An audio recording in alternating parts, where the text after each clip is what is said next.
I will defend the belt. You know, I know they're saying, oh yeah, but he was winning the fight and he caught him with a shot. That was like, I'd say about 40% of how good I am. You know, it would have been the biggest fight in the UK.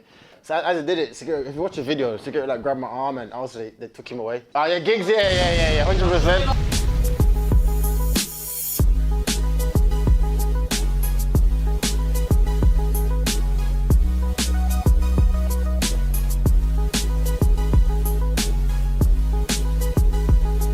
Firestarr keeping it smashed. DJ Firestarr, Spotify, Influential Records, Dash Radio, The Rap Show. It's a special episode, man. Kingston to Birmingham. Come on. Jamaica to England. Headshot. Dead. Straight away. Look at me now. Come on, my bro. Pound for pound. My Dead. brother, LEONEDWARDS. Love my bro, man. How you doing, bro? Good, you know. Good. It's been a wild 2 weeks, but Yeah, how's it 2 weeks in? As we know, like a lot of emotion. Nah, for real. It's been crazy, you know. It's been mad, and everyone keep asking, like, put it into words, like how you feel, you know. But it's difficult to put into words, like something you work hard for over 10 years, and then finally you get to it, you know. And like I said, I'm mad proud of myself, obviously, for going through it and staying dedicated all the way through it and achieving it. And I'm happy, man. Blessed, you know. So good. Obviously, there's been a couple of weeks since the fight. Yeah. The level of the high, bro, like you just said, everything in your journey. Yeah. And the emotion. Like I was watching it like 5:30, whatever time it was in the morning. I just come in from the club. I was trying to make the fight. Yeah. And I've watched, and we're in the 5th, and I'm thinking. You need to pull out the bag. I'm thinking like. I thought it was done. Yeah, I just keep being real. Like I was like, I don't, you know, I was telling you off camera as well. Like, the sport is wild, bro. Like, and you know, you've said it yourself. Like, it wasn't your best performance. Nah. By a long shot. But that's the game, right? You didn't give up. That's what happened. You're the champ. The emotion's crazy, but are you motivated to defend the belt? Yeah, 100%. Like, obviously now, like I was saying the other day to one of my brothers, like now I'm gonna have to like rethink my brain and think, hey, what's the next step now? Innit? Now I want to go down as the best to ever do it, you know. And I truly believe I can go out there and do that. I can go out there and defend the belt as many times as GSP did it. I think he did it 6 times, I think. Mm-hmm. So my aim now is to do it 7, 8, 9, 10 times, you know. And like I said, that performance wasn't my best performance, you know. Also due to attitude and just wasn't the best performance. I didn't feel good in there, but yeah, like I said, it is what it is. It doesn't matter now. We're not there. Even on my worst day, I took him out, you know, and he was the pound for pound best, like I said. So even on my worst day, I still smoked him. So if we do have a trilogy, it's going to be... Oh, 100%. That was my next question. On that, the third one, without a doubt, it's got to be you and him. Forget this Masvidal chat. Like, that one would have been good, though, the Masvidal one. But that's coming, though. That will happen, He needs to go win some fight first. And then we see where it's at. And on that situation, though, bro, like on a level, like... you know, I was telling you about my UFC knowledge. Is like... It ain't, like, on an expert level. But, like, obviously... I've seen the fights and the dramas that you went through, the eye poke situation, the downs, you know what I mean? And when I saw the Masvidal shit that went down and like the backstage, obviously, whatever you want to call it, like, the cheap shot, bro, to me that was nuts, bro. Like, how does that run? Like, how does that? It's mad, yeah. Is that normal? Like, nah, it ain't normal. Conor McGregor had a couple of videos just going crazy. Definitely normal. He did it knowing that there's security there, innit? You know. So as I did it, security. If you watch the video, security like grabbed my arm and also they took him away. So I haven't seen him since that incident. I haven't seen him like since that like moment. Then I haven't seen him since, and it's been like three years. Oh, okay. Literally, they took him here from the incident. That was it. We was all in the same hotel all week. Right. Took it from the hotel. Like, he didn't go back to the hotel or nothing. So I don't know where they put him. We had to put him somewhere safe. They put him somewhere safe, and then like they took him out of the country in the morning. You get me? I ain't seen him since. But like I said, that's one I want back. But he needs to go out there and win some fights. At the moment, he's on like a 3-fight losing streak. So for him to fight for the title now, it won't make sense. You get me? So on the prospect of the trilogy. Yeah. How I mean, it's a completely different ball game going into the third fight. Yeah, 100%. My question was, I heard your coach speaking to. He was doing an interview with one of the guys in the States. I think you spoke to the same guy as well. And your coach was saying, "What's it? Is it Dave?" Dave. Yeah. He was just talking about how when a fighter experiences a KO for the first time, obviously that's what's happened to Kamaru. I know he's like he had a choke, he got choked out. Choked out, yeah, but that's different. That's different from getting smoked. That's totally different.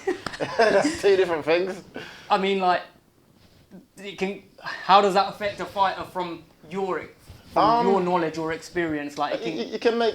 It depends on the fighter as well, but it can make you gun shy. You know, it can make you not the same fight you was. There's many. It's like bullies, for example. When the bully get bullied, like when a bad man come into the room, it's two different energies. That's all it is. You know what I mean? So for some guys, you do get like we thought, oh, my shit don't stink. I can't be hurt. I can't lose. And then someone come in and smoke, you're stiff on the floor. It's a long mental battle to come back. You know, especially like being on live TV, got millions of people watching it. It's a lot to come back from, you know. But also, if you do have a number 3, I'm going in there thinking he's back to where he was and he's mentally solid. You know, I'm not going in there thinking, you can't take it. Yeah, I can't. I'm not going there thinking, he might be. You know what I mean? I'm going there thinking, he's going to be coming to get his revenge, innit? Yeah. But he's going to be back in the UK next time. He won't be in America. No, it's got to be. 100%. I know you guys want it in Brum as well. Yeah, I want it at the Villa Stadium if you can. But Wembley will still be nuts. Yeah, Wembley is still mad either way, innit? But as long as back in the UK, on home soil, I'm happy with it, innit? You know what I mean? Before I came here as well, I don't know if you saw, like only recently he just dropped. He was speaking to Joe Rogan. I saw clips of it. I only saw the clip as well, where he was basically saying he was relieved that he feels the pressure's off. Now, do you think that's just... is that just fighter chat? Yeah, I think that's like... Is there a pressure, do you think, that's come with what he's done and you can do you have an understand... Like, what's your take on that, basically? It depends on what you judge pressure off, right? Like, for me, I hope I never get to a point where I think, this is too much. You got to think, like... This is how I look at it. Like, you get to make millions of dollars being a UFC champion. You also get publicity, you get everything around it, you know, and that's what you work for. So if it's about making you feel like, I don't want it no more because I'm getting too much of this. If that's expectation, I think, is what he was talking about. Yeah. But if there's a price, I got to pay for it. Yeah, 100%. Comes with the territory. I'm willing to pay the price. You want it all. I'm willing to pay the price, my bro. You know what I mean? So if that's the price I got to pay, and I think for me, I come from like a mad humble beginning, you know. So I can't be thinking like for me, all this is just bonus. You know what I mean? I want to add to my kitty bank, to my son's bank, to my mom's bank, you know. So my aim is to be good, like I said, go down to one of the best of all time, and I will do it. You know, they've doubted me all this way, so I can't get. First, I said when I was younger, you won't be able to get to the UFC from Birmingham. You won't have to do it. Then I got to the UFC. They said, okay. You won't crack the top 10 in the UFC. It's too hard of a division to crack the top 10. I cracked the top 10 in the UFC. They say you won't crack the top 5. Crack the top 5. It's just barriers on barriers. There's barriers and barriers. All, like, I'm from the trenches, bro. Like I've came from like wooden shack, zinc roof. I've said it before. In Jamaica, born into in this, probably like this size. This room, you know. In this room is my bedroom, my kitchen, everything is in this one room. But this is wood. You understand? So, for me. My mentality is just different, you know. I don't think like these guys.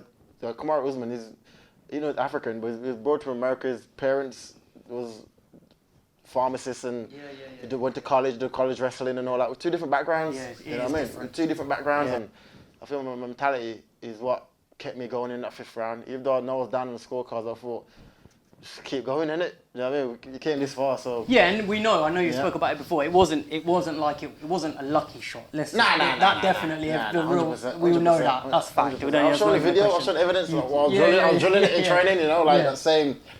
And that's the game, right? Like inches, you can't... Inches, that's all it is. I don't want to say switch off, but what else can you say? It's not switch off, it's just... You got caught. It's inches in this game, and...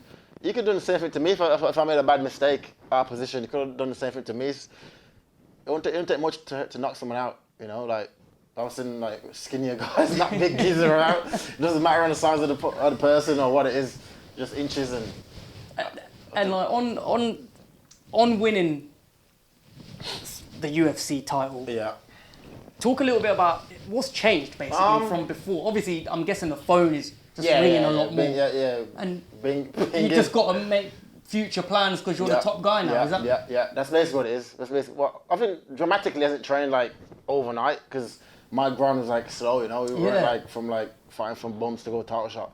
It was kind of like over years it grown. So my stardom quite grew frequently.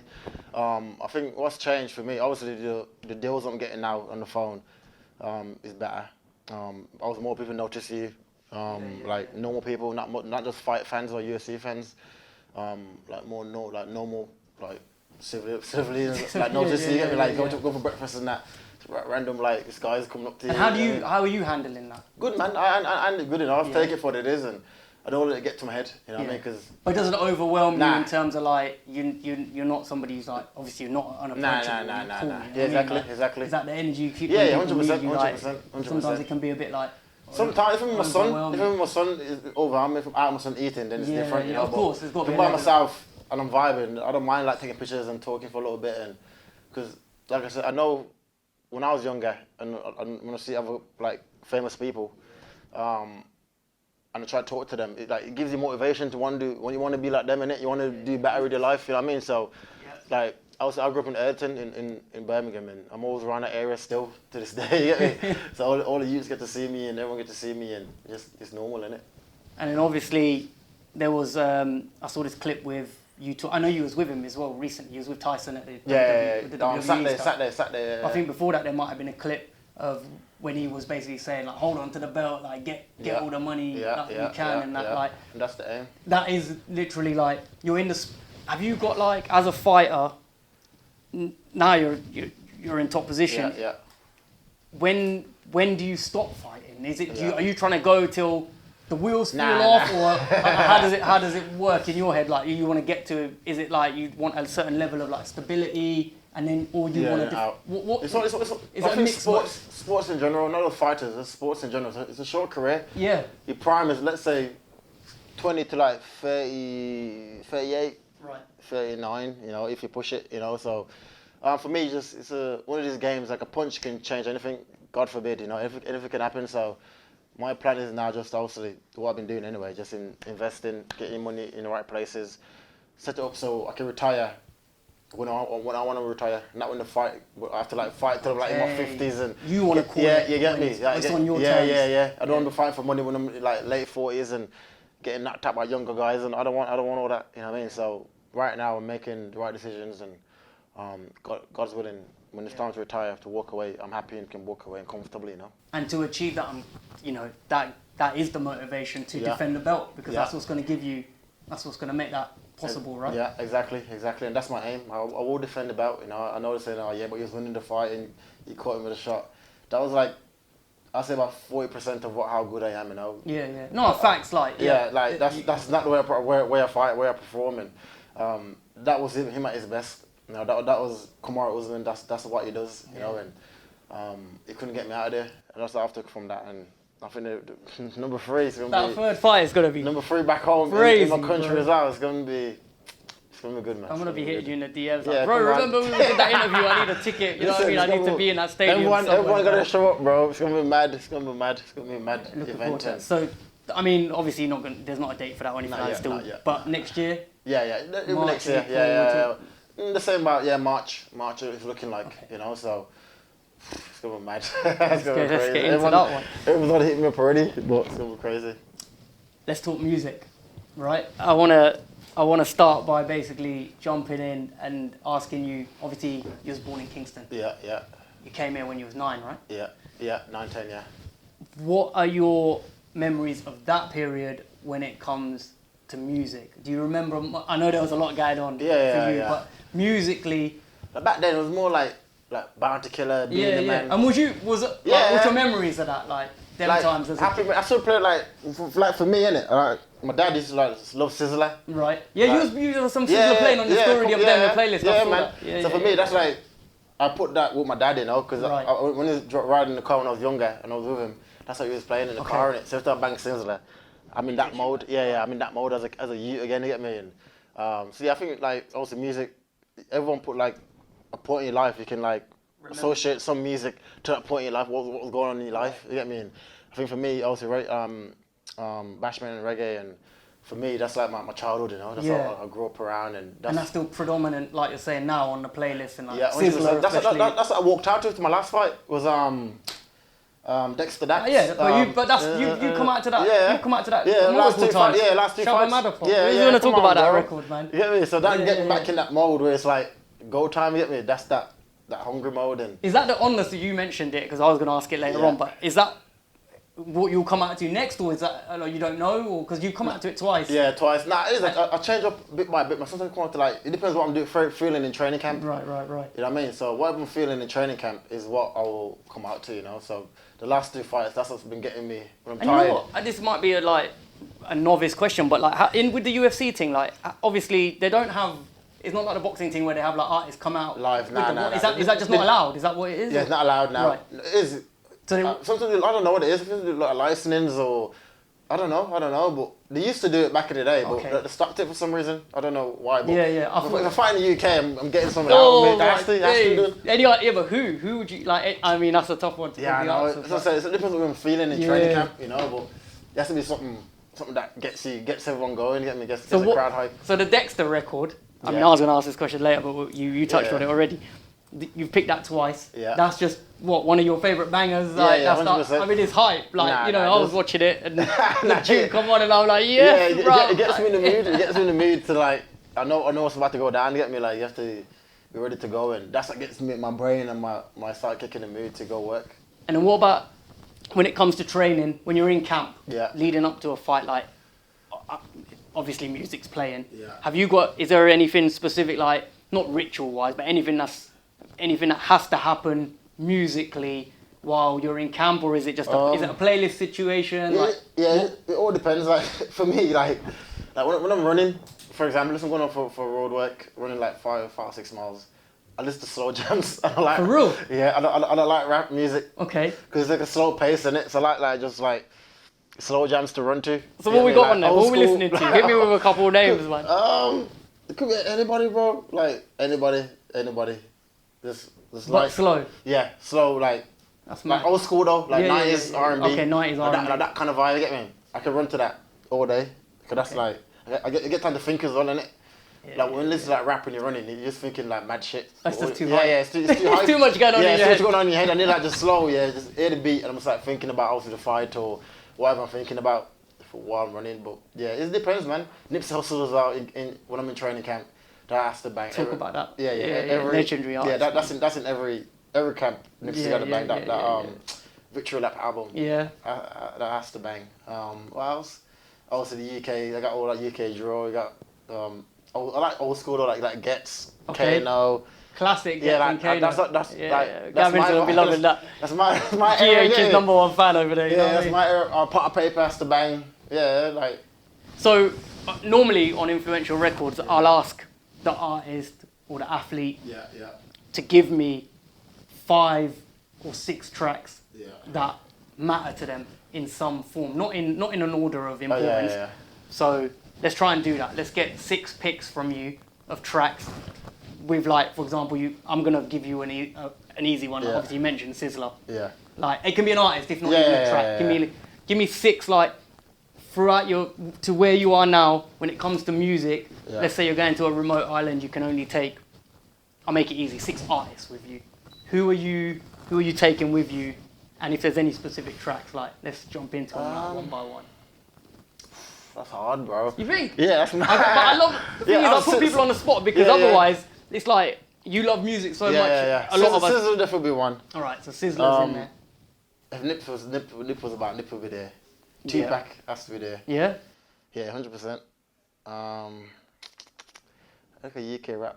Either your Nines or Potter. Probably Nines if I had to choose between them two, but one of them two have to come true. Then I go reggae, innit? You go vibes, because you got more selection. Yeah, his catalogue's crazy. Yeah, that's what I'm saying. The catalog's endless, isn't it? All day. Your vibes, obviously new school, you got like Skang and all that, you know. Yeah. So it depends what I'm feeling, man. Whatever I'm feeling, that's.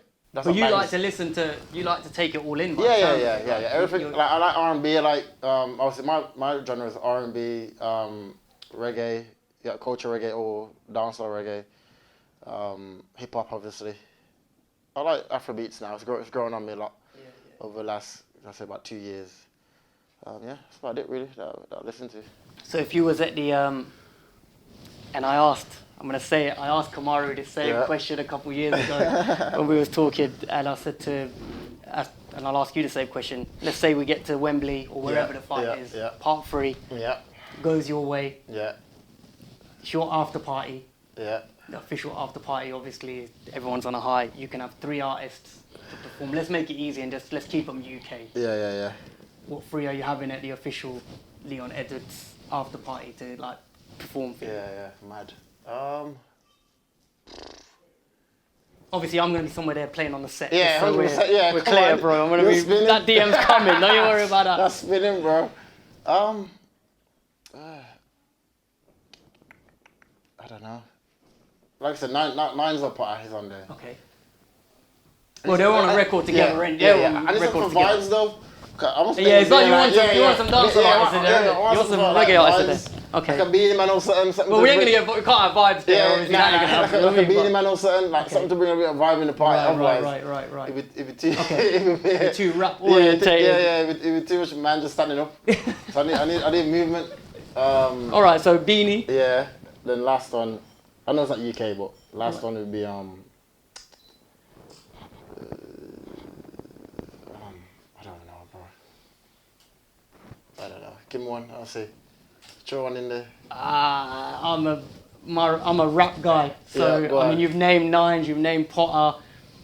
There's one man you ain't named. Please not know who I'm gonna say. You ain't named Gigs. Oh yeah, Gigs. Yeah. 100%. I'll fed you that one. I'll fed you that one, man. So they're gonna be like, fire. You gave him that one. Time have to go down in the dance. I feel like you know what I mean. 100%. Hollow's gotta be at the after party. Yeah, 100%. Gigs is a legend, bro.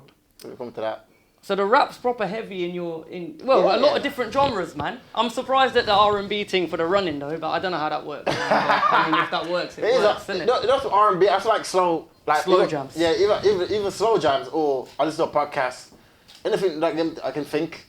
I don't want enough to like overshadow my thinking, which is like heavy rap, overshadow my thinking, or heavy dancehall. I'll be singing to the tunes, isn't it? So you're on the dancehall thing. You're a vibes guy over Movado when it comes to the guys. Movado's hard though. Yeah. Hard with the ghetto side. We locked in when there was war in that. Because that was a crazy. Bad Sting and all that. I watched that Clash. To this day, I'm still watching that Clash. Like a couple months ago, I was watching that the other day. When are you next due to go? When are you next due to go back to?